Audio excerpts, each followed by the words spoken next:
homemade French salad dressing. I got the recipe off of allrecipes.com and it has a really good review, so I think I'm going to try it. Now you might be asking, you know, why should I make my own French salad dressing? Why not just buy it from the store? Well, there's a couple of reasons for that. One, maybe you like cooking, you want to try it yourself. Two, it might taste better. And then three, maybe you have the ingredients laying around your house. Most of these ingredients are pretty common.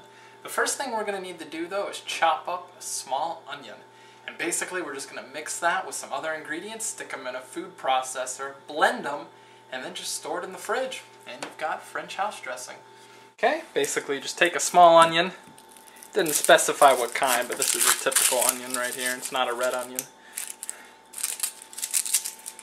Okay, I just start going at it. I just start cutting them. There's an official way to peel them, but I honestly don't know what it is.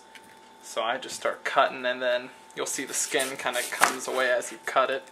You don't have to chop it up that well because we are sticking it in a food processor.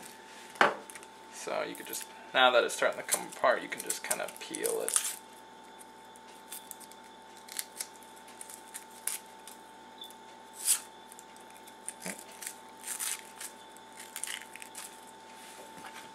There we go.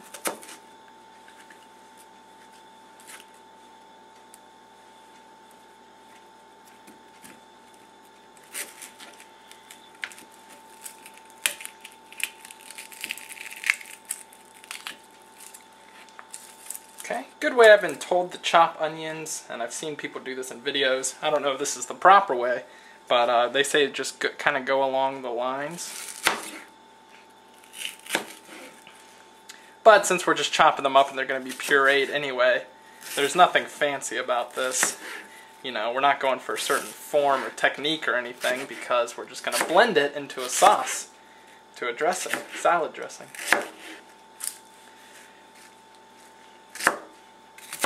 So just chop them. I mean, you don't have to get them that fine. That's what's great about, you know, pureeing something.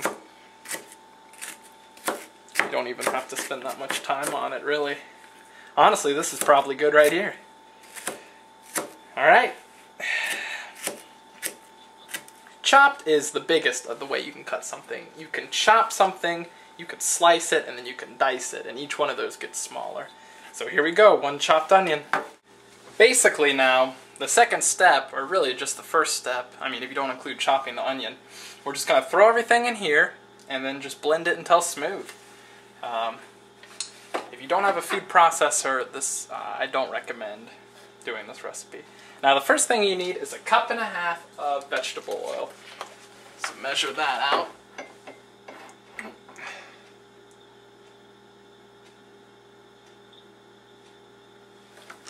Okay, there's 1 cup.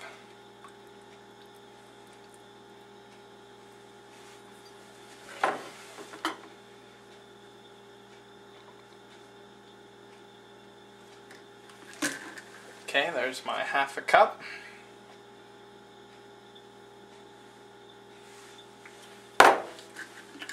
Then we need 1 cup of ketchup, which I got a new one here. That's a lot of ketchup. This may take you a while to squirt out. Luckily for me, it's such a new bottle.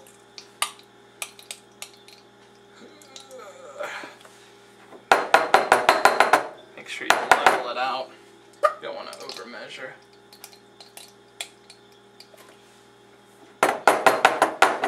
Okay, that's 1 cup.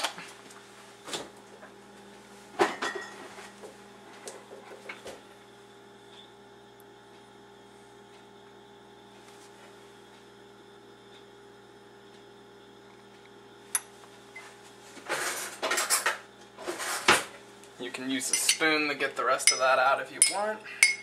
Don't want to waste your ketchup. Okay.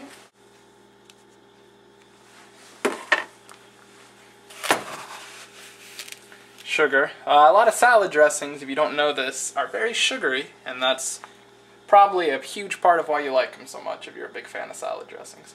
So 3/4 cup of sugar. There we go. For the salad dressing recipe, it's best to use distilled white vinegar. Typically comes in a container like this. I had to use white wine and red wine vinegars because I didn't know I had some of this. It still turned out alright, but typically when making a recipe, you should try to use the actual ingredients, not substitutions. So this is the kind of vinegar you need. Kind of a distilled white vinegar. It comes in a big container. Then we need half a cup of vinegar. I'm just going to use my white wine vinegar.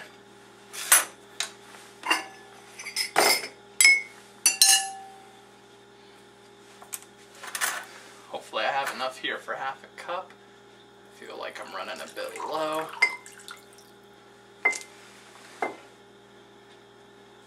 I'm a little low on my vinegar. I'm even going to mix some red wine vinegar with it, but I recommend just sticking with one vinegar.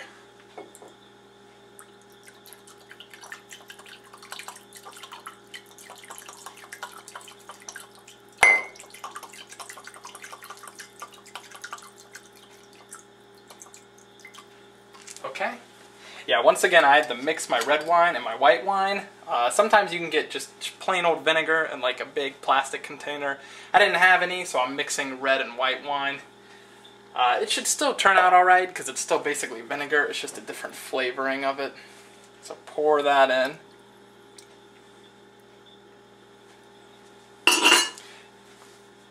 Now we can add our small chopped onion that we chopped up earlier.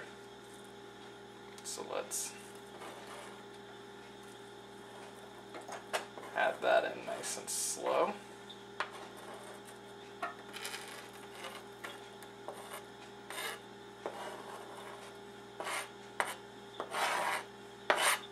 Okay. Now we need a teaspoon of lemon juice.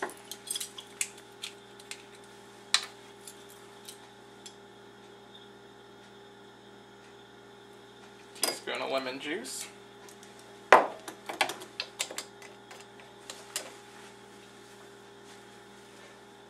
Then we need a teaspoon of paprika. Here's a teaspoon of paprika. And then we need half a teaspoon of salt.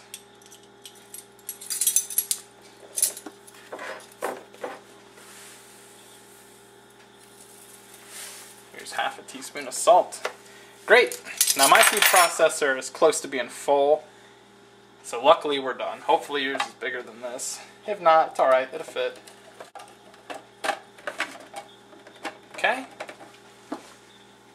Now that I've got this on here, we can blend it some.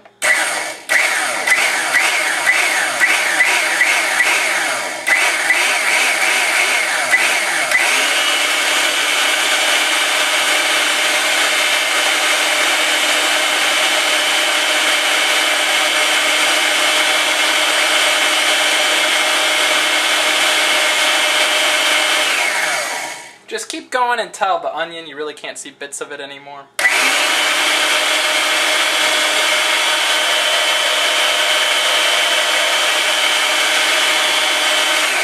You want it to be nice and smooth.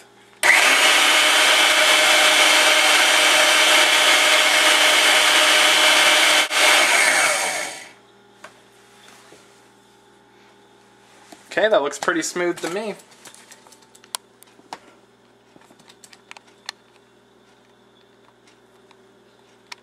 Alright, now what you're going to need are some containers to store this in. I have an empty salad dressing container that I cleaned out, and then an empty fruit drink cup that I cleaned out. They're both glass containers. Hopefully they should hold all this. I feel like I might need a third one.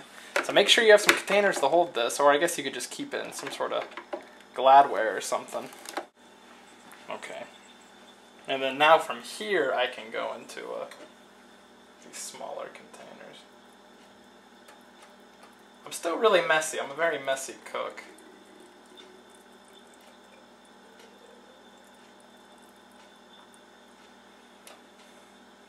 But as long as you clean, people don't get too angry at you.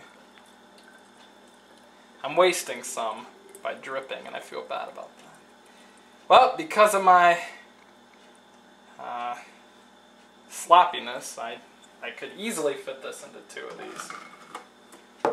So let's clean these up and put them in the fridge. Well, after being a little sloppy like usual and having to mix around ingredients a little bit, I ended up with 2 containers nearly full of homemade French salad dressing.